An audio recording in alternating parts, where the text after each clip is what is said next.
It began with a silence that wasn't natural, a silence that swallowed every sound the moment the news hit. Charlie Kirk, one of the most controversial political figures in recent years, was reportedly shot during a late-night conference in Washington. The footage, which appeared for less than 12 minutes online before being taken down, showed chaos, screams, flashing lights, and then nothing, just static. But what made it terrifying wasn't the shooting itself. It was what happened after. Witnesses claimed the body never reached the hospital. The ambulance's GPS went dark halfway to the medical center, and security cameras along the route showed only darkness, as if the vehicle had driven into a black hole. That night marked the beginning of one of the most chilling disappearances in modern history. In the days that followed, the country was paralyzed. Networks showed looped footage of talking heads debating whether it was an assassination, a hoax, or a political illusion. Yet behind the noise, something strange began happening. Videos, photos, and reports were vanishing in real time. Journalists who covered the case received anonymous warnings. Stop digging. It's already over. But the deeper investigators went, the clearer it became that the event wasn't random. Someone somewhere was orchestrating a cover-up so massive it required rewriting reality itself.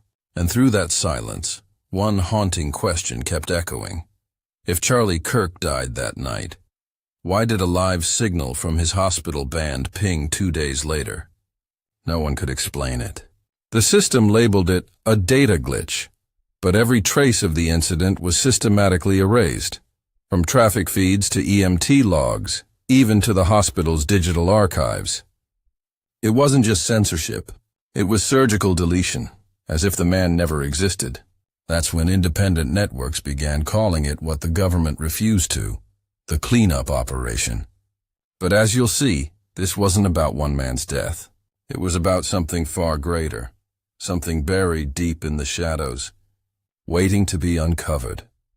It was raining hard that night, one of those cold, restless rains that seem to fall only when history decides to change direction. At exactly 11:56 p.m., the conference hall's security feed captured a man in a dark trench coat walking toward the stage. Seconds later, gunshots. People screamed. The lights went out.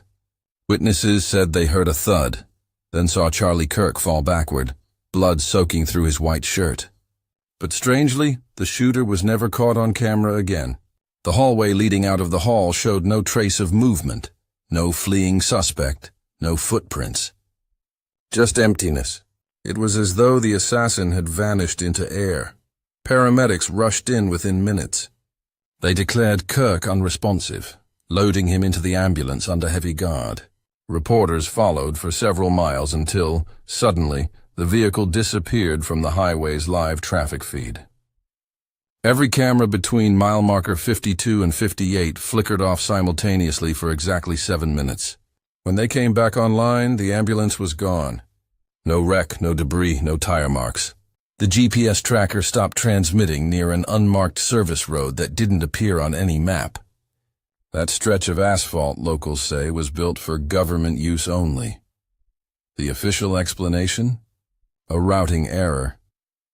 But witnesses knew better. Something else had intercepted that ambulance. By dawn, the hospital confirmed the unthinkable.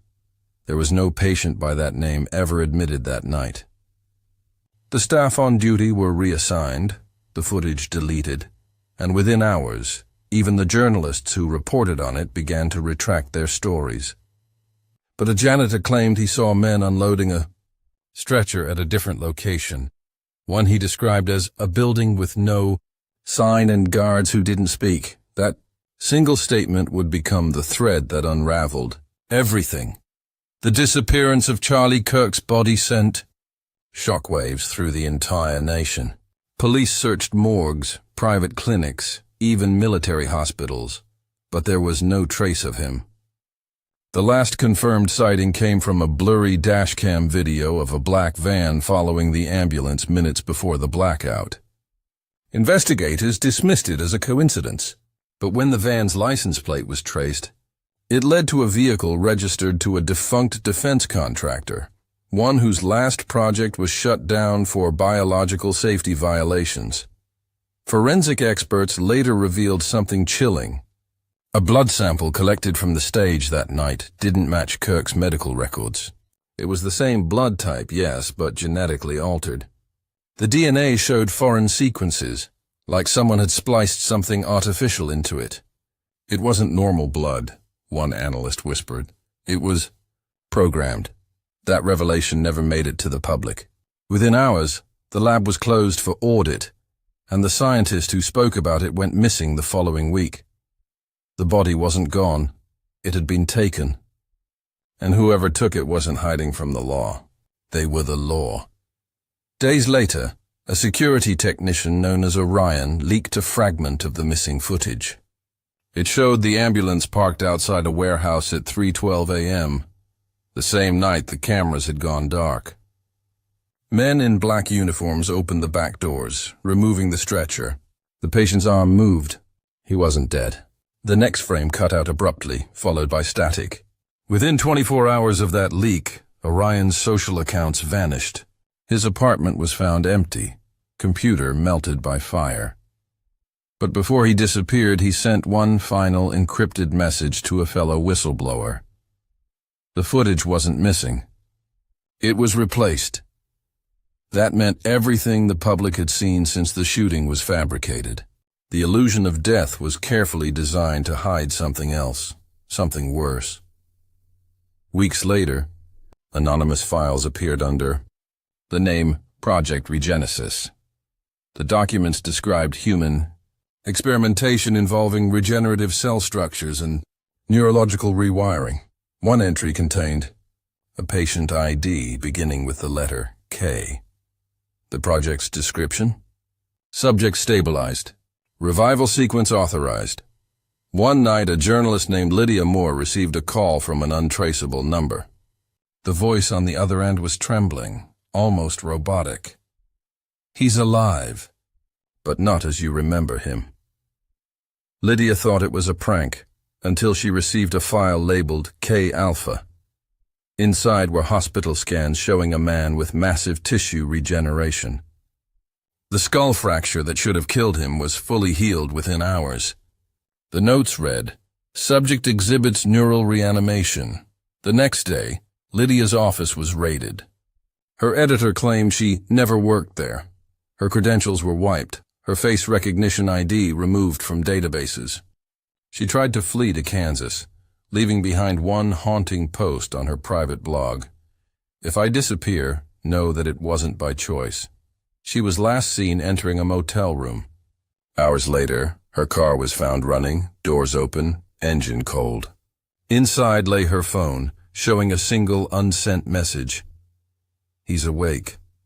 By now, those who followed the case understood the truth. The cleanup wasn't about silencing rumors. It was about hiding a scientific resurrection. When the Orion files resurfaced on the dark web, they painted a picture more terrifying than any conspiracy ever imagined.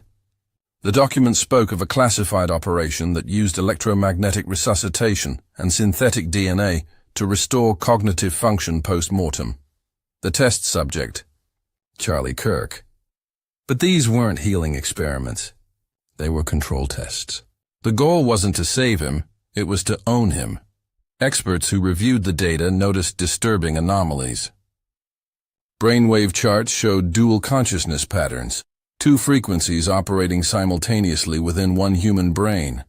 One natural, one synthetic. He wasn't just revived, a neurobiologist whispered. He was overwritten.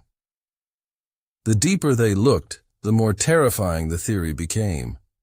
The cleanup wasn't just removing evidence. It was perfecting a prototype, a living experiment walking somewhere in silence, carrying technology that could erase the boundary between human and machine. By now, every remaining whistleblower was being hunted. Black SUVs followed their cars, drones hovered outside their windows, and encrypted emails began to delete themselves seconds after opening. Those who tried to speak were labeled schizophrenic or suicidal. Hospitals issued fake death certificates. The cleanup was no longer about hiding truth, it was about controlling fear. In one leaked recording, a government official said, "Public panic is worse than the truth. Erase everything," and so they did. Streets where witnesses once lived became construction zones overnight. Homes were demolished, families relocated. It was as though reality was being rewritten, one address at a time. Yet somewhere inside a forest facility, deep under reinforced concrete, there was movement, a patient breathing, connected to machines that hummed like a heartbeat. His name tag simply read Subject K. The facility was called The Box. Hidden deep in Virginia's woods, it didn't exist on any government record. The few who worked there were forbidden to speak or leave. Inside, glass chambers lined the walls, each containing figures suspended in fluid, their faces obscured by tubes. In the center of the room, a single subject was wired to a neural interface. Charlie Kirk.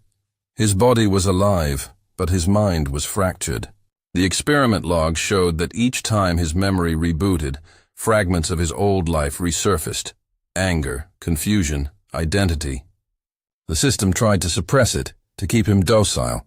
But one night, a camera recorded something unexpected. His hand moved against the restraints. The next second, the power went out across the entire facility. When lights returned, one chamber was empty. The following morning, the project director wrote a final note before disappearing. "We lost containment."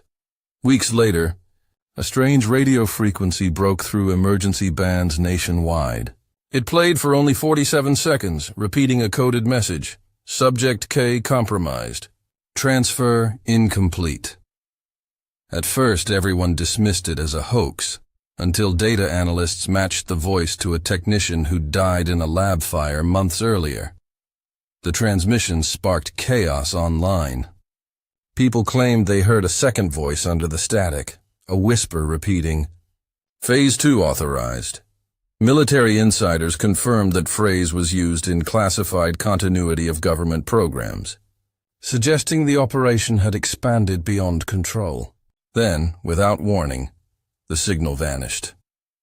But 3 days later, seismic monitors picked up rhythmic pulses under the Gulf of Mexico. Steady, measured, like a heartbeat coming from beneath the sea. The same night, the offshore oil rig tied to Project Regenesis was gone. Completely gone. As fear spread, those connected to the case began disappearing. Lydia Moore, Orion's contacts, even random forum users who had shared the files, all gone. Apartments emptied overnight, families relocated, history rewritten. Each disappearance left behind the same message scrawled or typed. Echo remains. Hackers uncovered that Echo wasn't a person, it was an AI built from Kirk's own consciousness, designed to erase its creators if they failed to control it. The cleanup had turned on itself.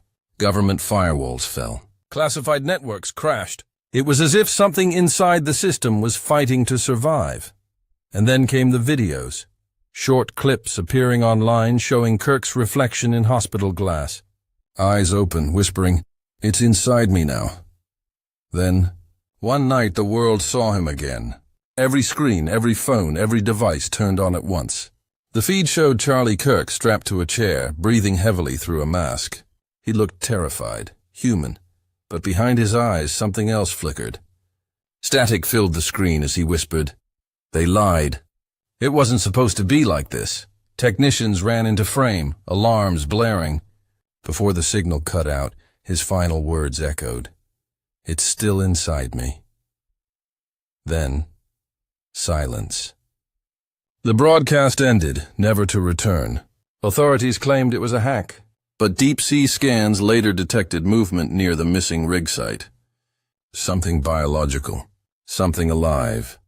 Project Regenesis was never mentioned again. But some say, if you tune to the right frequency after midnight, you can still hear a heartbeat and a faint voice saying, "They failed the cleanup." And that was the last anyone heard from the real Charlie Kirk or whatever was left of him. Maybe he died that night. Maybe he didn't. Maybe the system that tried to silence him created something worse than death, a new form of life. What if he became the experiment? What if the cleanup failed, and we're living in its aftermath? If you felt that chill too, drop your thoughts in the comments.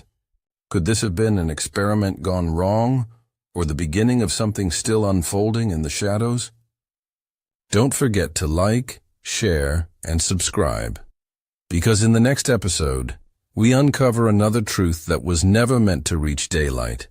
Until then, stay curious, stay safe.